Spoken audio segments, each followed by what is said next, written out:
And we're back once again. And I'm just going to start off like I ended the last one, or at least I talked about a little bit with the last one. God, I hate Bryant Gumbel hosting the reunion show.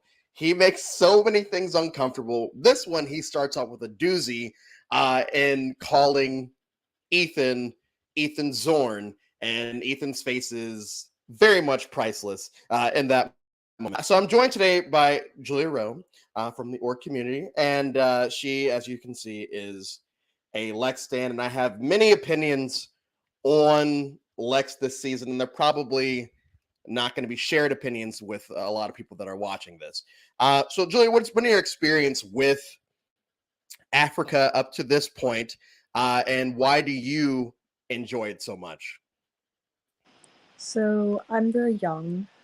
I was not born until about midway through the Amazon. So I don't have the same experience a lot of Survivor fans do, where you start at the beginning and watched every single season as it was airing. So my first season was David vs. Goliath, and I, after that, really liked the show, wanted to go back through and watch more seasons. So I then started at the beginning, wanted to do the full rewatch, and I got to Africa, and I don't know what it was with Africa. I know I watch Survivor differently than a lot of people watch Survivor. I really like watching, I guess, Rob Cesternio-esque, the evolution of the strategy. I like looking how the game has changed over time, more of the subtle moves and things like that. And if you're a fan of things like that, there's a lot to enjoy in Africa. And I just love the people. See, I didn't really like coming off of such a wholesome cast from Australia. And I think the biggest moment that I realized that I probably don't like a lot of this cast. Every time I rewatch it, it's pretty much the same. Uh, the fact that I prefer Frank over Brandon is a big disservice, I guess, to the season. It's where the season falls for me a little bit. Is the fact that they expect me to root for Frank in this situation when everything in my being tells me not to. Obviously, but Brandon is just so annoying. He's so malicious sometimes. A lot of his confessionals is like, all right, dude, I don't understand where this is coming from. But and then not voting for Ethan because he feels like he somehow dragged him. It was very weird for me to sit back once again and say, I can't believe I'm rooting for Frank in this situation. Because up until the moment where he starts going off about liberals and guns and all that, I was like, all right, cool. Like, he hasn't dropped any big bombs. It's clear why he doesn't like Brandon and all that, but whatever. It was a different time. But as the season progressed, it's like, yeah, I really just don't like Brandon or 3/4 of the alliance that he was with on original Samburu. I think Kim Powers is the only one I really enjoyed of the four. Um, And that's saying a lot because Kim Powers, I think, is the most one note person the entire season. She's just very, yes, very blah. she cries. She cries a lot. She does. I'll Um, give her that. and I loved her jury speech. And I think her jury speech is the only one they played the sad music for, so they wanted you to feel emotionally attached to her, and I did. I really liked her. But not a big fan of Brandon. Not a big fan of Frank, but I preferred Frank in that situation. Not a big fan of Lex, which we're gonna get to now. I guess screw it. I understand that Lex has this large cult following, similar to Coach for some reason. Um, from the very beginning, when they are, harassing Clarence about the beans, and he's sitting on his high horse about that, and they're like, "Oh yeah, we made sure to prove to Clarence that like his days are numbered because we're gonna throw a vote on him." And then every other time they'll throw a vote on him, then he really wanted him out the merge based off of what we're seeing, nothing except for some weird vendetta from the first days. Uh, Everyone gets votes in these games, and somehow this rogue vote that's thrown on him the round that Clarence goes out pretty much just ruins Lex's entire life. He wants to slit throats, and he wants to find someone that backstabbed him, and It's going to destroy the tribe, even though this is an individual game at this point. He feels like someone has deeply turned on him. And T-Bird even says, like, I didn't think it would be such a big deal, but now that I see the way he's acting, of course I'm not going to say anything. The fact that, he he goes after Tom for potentially throwing his name out there. He tells Clarence, hey, we're all going to vote you out because it's the noble thing to do. So having said all of that, why do you like Lex? I think for me personally, I have such a deep connection to Lex because in like starting my watching of the show, Lex was the first.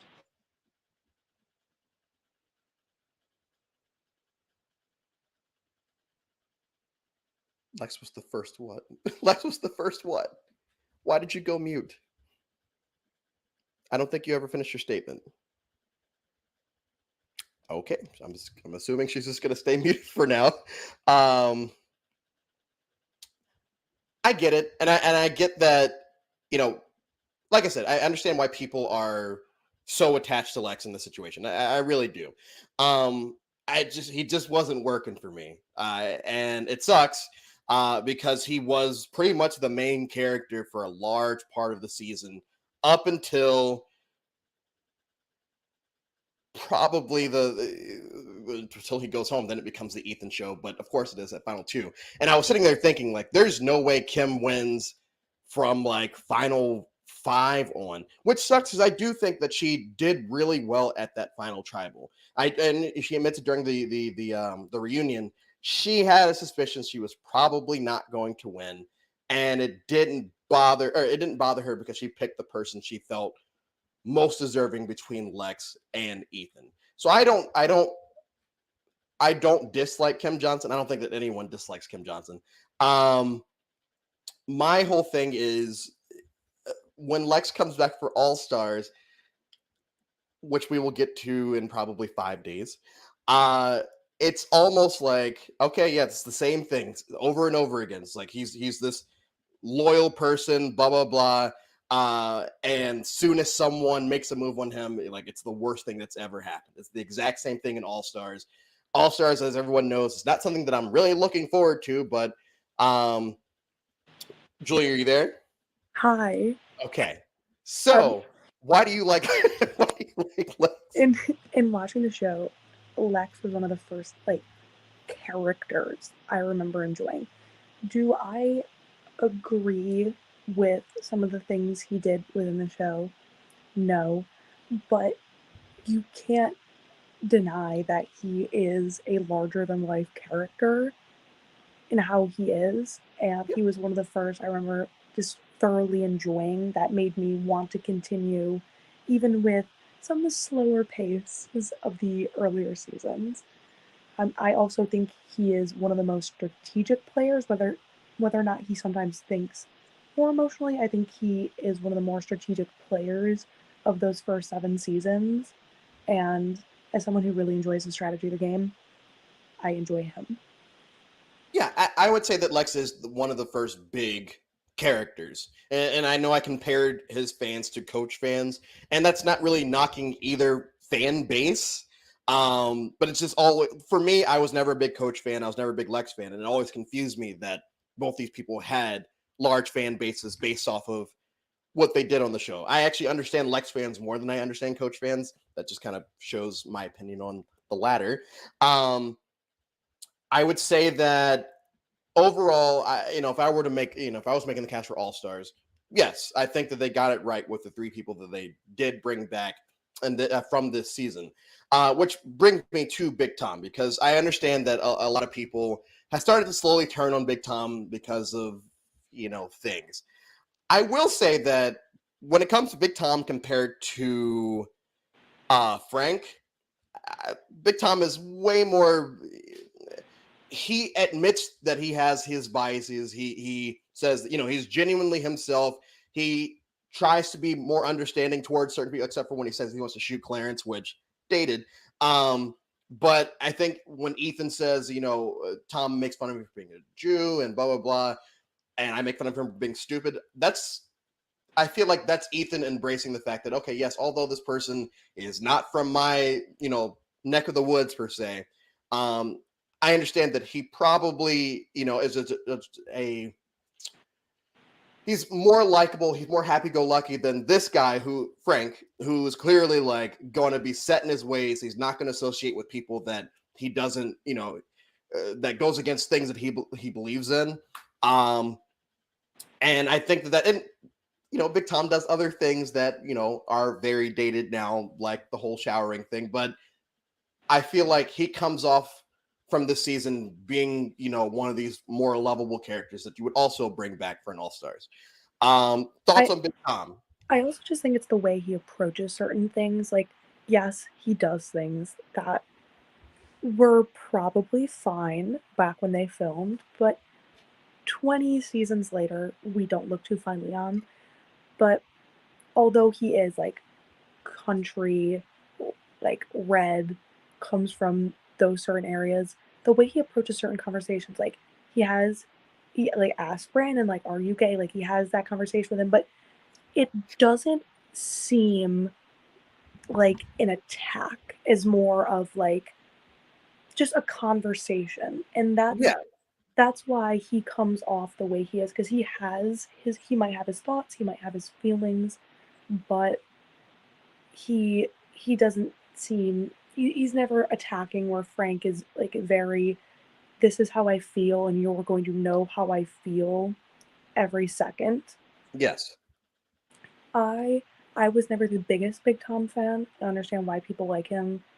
Again, one of the biggest characters in early Survivor at all. There's a reason at the All Star reunion he was one of those people that were up there for like the million with Rupert or whatever it was. But I never been the biggest Big Tom fan. I just, looking at the lens I did and watching it for the first time within the last couple years, it just isn't a good look. But I get it. I get why people enjoy him. yeah. I would say that I don't know. I don't want Big Tom back or anything, but like looking back on it and rewatching this season as much as I do, I get less and less uncomfortable with it. Like at first, it was like, oh, this is super uncomfortable. Then every other time I've watched it, since I've been an adult, it's like, okay, yeah, I get it. I get it. And the fact that people are not, the people that were there are not complaining about it.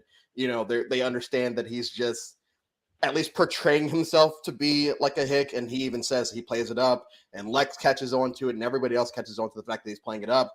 I think that is a testament to Big Tom, the player. The fact that he was probably telling people, hey, if you want to vote out Lex, do it. Just don't let me know so I can still sit there all shocked. I think that is a testament to Big Tom, the player. Something that we kind of see in All Stars, but to a lesser extent because they all think they're going to the end with Rob, which is silly. Um, Overall, so I do enjoy this season. I enjoyed the African location. Yes, this is still back when Survivor's trying to kill their players, and I think this is probably the most egregious of those seasons as far as like, hey, this show is about actually surviving. Let's throw you with these lions and these elephants or whatever, and give you shit water and see if you can survive for 39 days. Despite that, once again, it kind of drags on, but I still enjoy it. I don't have the most fond memories of this season compared to the first two. But I'm giving it a 4 out of 5 on the lowest score so far of the three. Giving it a 4 out of 5. I really enjoyed the winner. I was so glad when he came back the second and third time, but especially the third time.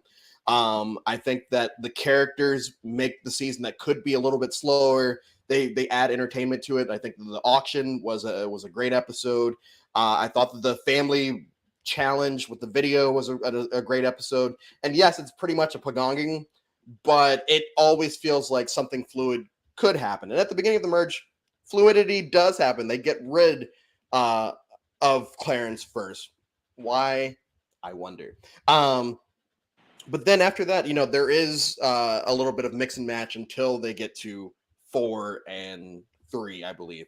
Overall thoughts on the season before I lead into the next season. Yeah, I've always really enjoyed this season. It's my favorite season of Survivor. It's why I begged you to come on here when I heard you were doing this. I think people forget just how many, like, not even strategy.